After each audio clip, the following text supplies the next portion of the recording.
हिरण्यकश्यप ने कयाधु को पास में बुलाया महाराज, और कयाधु से कहा, कयाधु, हाँ स्वामी मेरी बात मानोगी? कयाधु कहने लगी, नाथ मैंने कभी इनकार किया है बात मानने से जो आज न मानूं। महाराज हिरण्यकश्यप ने कहा, रानी यदि मेरी बात मानती हो तो एक बात सुनो। क्या बात बताओ महाराज? तुम आज भोजन अपने हाथों से बनाओगी और प्रहलाद को खीर बड़ी पसंद है, बहुत पसंद है। वो खीर देख करके बड़ा प्रसन्न हो जाएगा। तुम एक काम करो, मैं तुम्हें जहर दे रहा हूँ, जहर जो मैं तुम्हें जहर दे रहे हैं, इस जहर को उस खीर में मिला देना और चुपचाप से उस प्रहलाद को खिला देना। महाराज कोई ऐसी अभागिन मैया होगी जो अपने लाला को जीते जी मार डालेगी। मैया कहने लगी, स्वामी तुम्हें नहीं मालूम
कयाधु कहने लगी, नाथ तुम भूल में हो, अपने अहंकार में हो।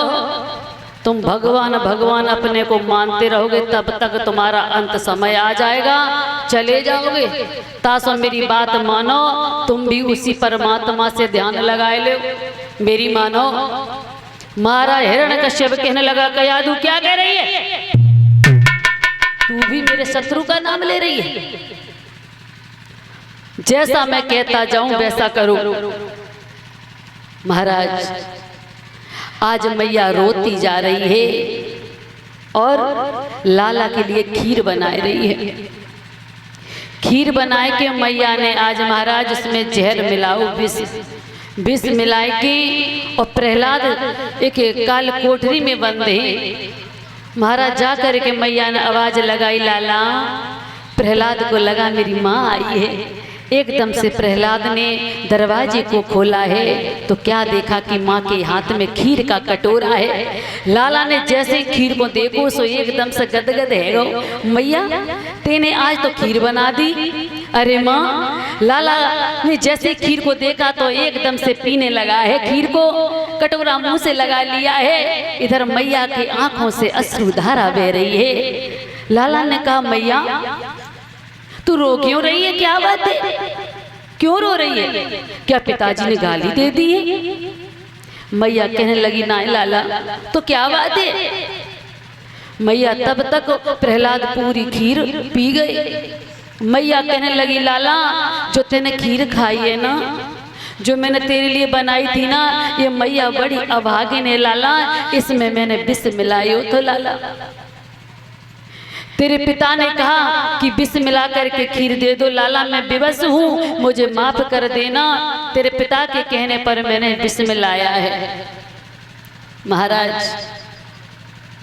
आज मैया रोती रही, लाला ने गेट को बंद किया है, मैया बाहर चली आई और मैया ने कहा नाथ मैंने खीर पिला दी है प्रहलाद को, मेरे सामने लाला ने खाई है। इधर हिरण्यकश्यप महाराज बड़ा प्रसन्न है कि अब तो मेरा बैरी मर जाएगा।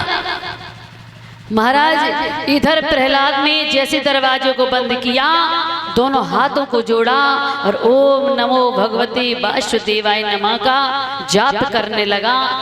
इधर हमारे प्रभु ने जैसे ही लाला की पुकार को सुनो है तो महाराज उस विष को अमृत बनाए दिए हुए। हमारे भोले बाबा से कहा कि हे भोलेनाथ, लाला खीर को पी रहा है, इसमें विष है। जैसे विष्णु भगवान की बात भोले बाबा ने सुनी तो भोले बाबा स्वयं उस विष को ग्रहण कर जाते, पान कर जाते ही लाला मग्न है भक्ति में, उसका बाल भी बांका नहीं हुआ। बोलिए गोविंद भगवान की।